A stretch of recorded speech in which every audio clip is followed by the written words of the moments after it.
இன்றைய தேவ வார்த்தை யோவேல் 2ஆம் அதிகாரம் 26ஆம் வசனம்.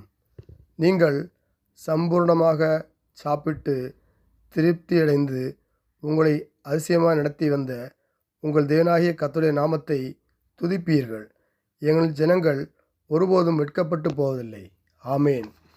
இந்த வசனம் யோவேல் புத்தகத்தில் இஸ்ரவேல் ஜனங்கள் தாங்கள் அனுபவித்த பாடுகள், வேதனைகள், நாசமோசங்களுக்கு பிறகு தேவனுக்கு மீட்பு அளித்த விதத்தை கூறுகிறது. வளர்ச்சியும் பேரழிவும் கடந்து வந்த பின்பு தேவன் அவர் வாழ்க்கையை மீண்டும் ஆசீர்வதித்ததை பார்க்கலாம். தேவன் குறைவான அல்ல, நிறைவான ஆசீர்வாதத்தையே தருகிறார்.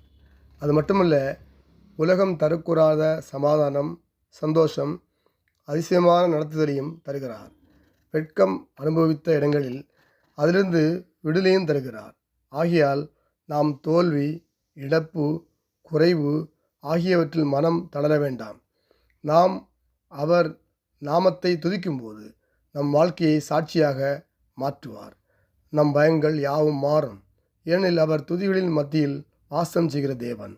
தேவன் வரும் தேவைகளை மட்டும் சந்திப்பவர் அல்ல, அவர் சம்பூரமாக நம்மை ஆசீர்வதிக்கிறார்.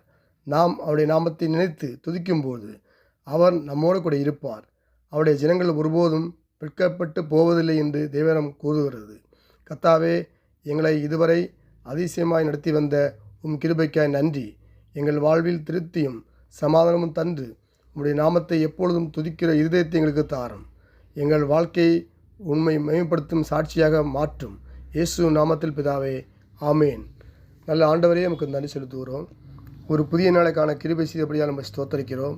இந்த நாள் எனக்கு ஆசீர்வாதத்தின்படியாக ஜெபிக்கிறோம். ஊழிய காலில் சுமத்து விரும்புகிற கர்த்தருக்கு மேம்படுவதாக ஊழிய காலையும் என் குடும்பங்களை ஆசீர்வதிக்கும்படியாக ஜெபிக்கிறேன். ஆண்டவரே, யார் யாருக்கு என்னென்ன தேவை நமக்கு தெரியும். வேலை இல்லாதவருக்கு நல்ல வேலையை கொடுங்க. வியாபாரங்களுக்கு நல்ல வியாபாரத்தை கொடுங்க. படிக்கிற பிள்ளைகளுக்கு நல்ல ஞானத்தை கொடுங்க. ஆசிரியர்களை கர்த்தர் ஆசீர்வாதத்தை பாதுகாத்து கொடுங்க. ஆண்டவரே, வேலைகளுக்கு நல்ல வேலையை கொடுங்க. அநேகருக்கு கடன் பிரச்சனை கர்த்தாவே, கடன் விலை தர முடியாது ஜெபிக்கிறப்பா. வியாதியும் விழுத்துக்குவேன், உன் அப்பத்தையும் தனியை ஆசீர்ப்பேன் சொன்னீங்கப்பா. வியாதியை விளக்குங்கப்பா. இந்த நாள் முழுவதும் ஆசீர்வித்து பாதுகாத்து பலி நடத்துங்க. இயேசு கிறிஸ்து நாமத்தில் ஜெபிக்கணும் ஜீவன் நல்ல பிதாவே. ஆமேன், ஆமேன்.